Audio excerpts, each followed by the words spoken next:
Welcome to my channel. ఇవాల్టి వీడియోలో అయితే ఇన్స్టెంట్గా నిమ్మకాయ పచ్చడిని ఎలా పెట్టుకోవాలనేది చూపిస్తానండి. సమ్మర్ అయితే వచ్చేసింది కదండి. డైలీ మజ్జిగన్నం ఇలాంటివి తింటూ ఉంటాం కదా. సో మజ్జిగన్నంలోకి నంజుకోవడానికి ఇలాంటి నిమ్మకాయ పచ్చడి కనుక ఉంటే చాలా చాలా బాగుంటుందండి. ఇలాంటి నిమ్మకాయ పచ్చడిని ఇన్స్టెంట్గా ఎలా పెట్టుకోవాలనేది క్లియర్గా చూపించానండి. వీడియోనైతే స్కిప్ చేయకుండా చూడండి. అలాగే ఫస్ట్ టైం చూస్తున్న వాళ్ళు వీడియోకి ఒక లైక్ చేసి సబ్స్క్రైబ్ చేసుకోండి. ముందుగా పచ్చడి పెట్టుకోవడం కోసం ఇక్కడ నేను ఒక హాఫ్ కేజీ దాకా నిమ్మకాయలు అయితే తీసుకొని వాటిని శుభ్రంగా కడిగేసి తేమ ఏమీ లేకుండా తుడుచుకొని పెట్టుకుంటున్నానండి. ఏ పచ్చడి పెట్టుకున్నా కూడా ఫస్ట్ తేమ లేకుండా నీట్గా తుడుచుకొని పెట్టుకోవాలన్నమాట. ఇలా తుడుచుకున్న తర్వాత కూడా గాలికి ఒక 10 నుంచి 15 నిమిషాలు ఆరబెట్టుకున్నామంటే నిమ్మకాయలు చక్కగా ఆరిపోతాయి అన్నమాట. ఇలా ఆరిపోయిన నిమ్మకాయల్ని వీడియో క్లిప్లో చూపించిన విధంగా ఒక్కొక్క నిమ్మకాయని ఫస్ట్ అడ్డంగా కోసేసి తర్వాత అడ్డంగా కోసిన ఉప్పుని 4 ఉప్పులుగా చేసుకోండి. 4 ఉప్పులు వద్దనుకుంటే కనుక 2 ఉప్పుల్లాగా చేసుకోవచ్చండి. 4 ఉప్పులు చేసుకున్నామంటే చిన్న చిన్న ముక్కలు కాబట్టి వేస్ట్ కాకుండా ఉంటాయి అన్నమాట. సో ఇలా చిన్న చిన్న ముక్కలుగా కట్ చేసుకోండి. ఇలాగే మిగతా నిమ్మకాయలన్నింటిని కూడా కట్ చేసేసుకొని పక్కన పెట్టేసుకోండి. ఇప్పుడు కట్ చేసుకున్న నిమ్మకాయ ఉప్పులను అయితే ఏదైనా ఒక కప్పు తీసుకొని ఆ కప్పుతో కొలుచుకోండి. ఇలా కొలుచుకోవటం వల్ల మన కారం ఉప్పు వేసుకోవటానికి ఈజీగా ఉంటుందండి. ఇక్కడ ఫస్ట్ అయితే ఒక కప్పు తీసుకున్నాను, తర్వాత ఇంకొక కప్పుకు నిమ్మకాయ ఉప్పులు అయితే వేస్తున్నానండి. మొత్తం నేను తీసుకున్న 1/2 కేజీ నిమ్మకాయలకైతే 3 కప్పుల దాకా నిమ్మప్పులు వచ్చాయన్నమాట. చూస్తున్నారు కదా, 3 కప్పులు రాగా కొద్దిగా మిగిలాయి అన్నమాట. సో ఇప్పుడైతే ఊరగాయని ఎలా పెట్టుకోవాలో చూసేద్దాం పదండి.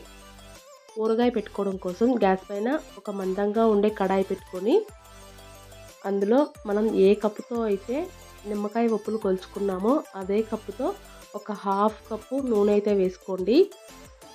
నూనె ఇంకొద్దిగా ఎక్కువగా కావాలనుకునే వాళ్ళు ఇంకొంచెం కూడా వేసుకోవచ్చండి.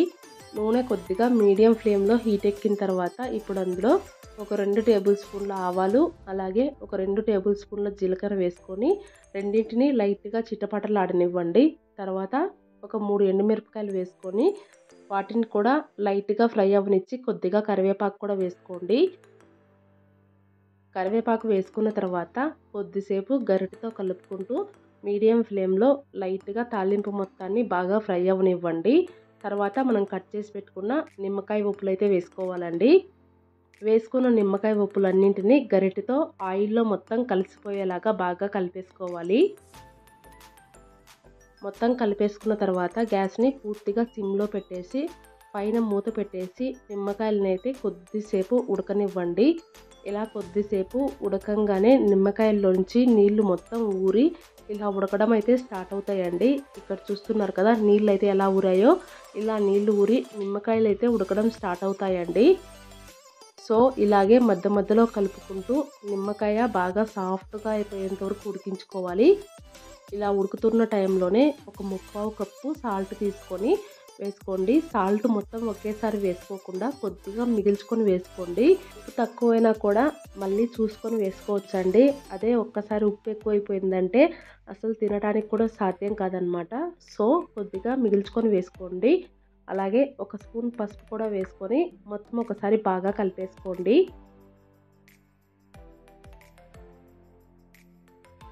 మళ్ళీ మూత పెట్టేసి నిమ్మకాయ దెబ్బ బాగా సాఫ్ట్గా అయ్యేంత వరకు మగ్గించుకున్న తర్వాత గ్యాస్ ఆఫ్ చేసేసి కిందికి దించేయండి. అలాగే మనం ఏ కప్పుతో అయితే నిమ్మకాయ ఉప్పు తీసుకున్నామో అదే కప్పుతో ఒక 1/4 కప్పు కారప్పొడి వేసుకొని కలిపేసుకోండి. ఇక్కడ నేనైతే ఆ క్లిప్పింగ్ రికార్డ్ అవుతూ ఉందనుకున్నానండి, తర్వాత చూసుకుంటే అసలు రికార్డ్ అవ్వలేదన్నమాట. సో అందుకని చెప్తూ ఉన్నాను. ఒక 1/4 కప్పు కారప్పొడి వేసుకొని మొత్తం బాగా కలిపేసుకోండి. ఊరగాయలలో ఉప్పు కారం కరెక్ట్గా సరిపోతేనే టేస్ట్ అనేది కుదురుతాయండి, లేకుంటే చెడిపోతాయి అన్నమాట. సో ఇలా మొత్తం కలిపేసుకున్న తర్వాత కొద్దిగా గుజ్జు తీసుకొని ఉప్పు కారం చెక్ చేసుకోండి. ఒకవేళ సరిపోకపోతే ఉప్పు కానీ కారం కానీ వేసుకొని కలిపేసుకోండి. అలాగే ఒక 2 స్పూన్లు ఆవాలు మెంతుల పిండి కూడా వేసుకొని కలిపేసుకోండి. ఆవాలు మెంతులు పిండి చేసుకోవడం కోసం ఒక 2 స్పూన్లు ఆవాలు, ఒక 2 స్పూన్లు మెంతులు వేసుకొని, అలాగే 1 స్పూన్ జీలకర్ర కూడా వేసుకొని అన్నీ లో ఫ్లేమ్లో డ్రై రోస్ట్ చేసుకొని మెత్తగా పొడి పట్టుకొని వేసుకోండి. మొత్తం బాగా కలిపేసుకున్న తర్వాత దీన్నైతే ఒక అరగంట పాటు వదిలేసేయండి. ఒక అరగంట కల్లా చక్కగా చల్లారిపోతుందన్నమాట. ఇప్పుడు దానిని ఒక గ్లాస్ బౌల్లోకి కానీ లేదంటే ప్లాస్టిక్ డబ్బాలోకి కానీ ట్రాన్స్ఫర్ చేసుకోండి. ఇప్పుడు పచ్చడి పైన మూత పెట్టేసి ఒక 2 నుంచి 3 రోజుల పాటు ఊరనివ్వండి. సో ఇలా 3 రోజుల పాటు ఊరనిచ్చామంటే ఆ నిమ్మకాయ ఉప్పు, కారం అన్నీ పీల్చుకొని టేస్ట్ అనేది బాగుంటుందండి. 3 రోజులు కూడా పచ్చడిని పైకి కిందికి తిప్పుతూ ఉండాలన్నమాట. 3 రోజుల కల్లా పచ్చడి అయితే ఇలా రెడీ అయిపోతుందండి.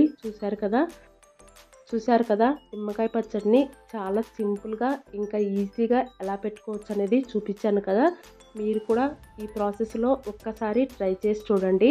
పచ్చడి అయితే చాలా బాగుంటుందండి.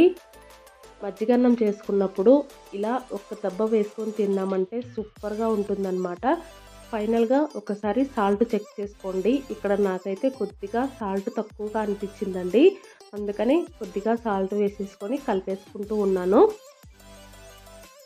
మొత్తం ఇలా కలిపేసుకున్నామంటే నిమ్మకాయ పచ్చడి అయితే రెడీ అయిపోతుందండి. చూస్తుంటేనే నోట్లో నీళ్ళు ఊరిపోతున్నాయి కదా. మీలో ఎంతమందికి నిమ్మకాయ పచ్చడి అంటే ఇష్టమో కామెంట్ చేయండి. నాకైతే చాలా ఇష్టం అన్నమాట. ఇలా ప్రిపేర్ చేసి పెట్టుకున్న పచ్చడిని ఒక ఎయిర్ గాజు సీసాలోకి కానీ లేదంటే ఒక డబ్బాలోకి కానీ స్టోర్ చేసి పెట్టుకున్నామంటే ఒక 4-5 నెలల వరకు ఉంటుందండి. మీరు కూడా ట్రై చేయండి. ఇంకా ఇలాంటి గాజు సీసాలు ఉంటే కనుక వాటిల్లో స్టోర్ చేయడానికి ట్రై చేయండి.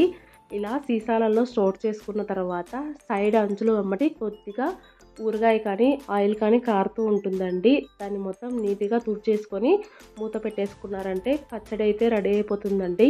చూసారు కదా ఎంత ఎమ్మీగా ఉందో.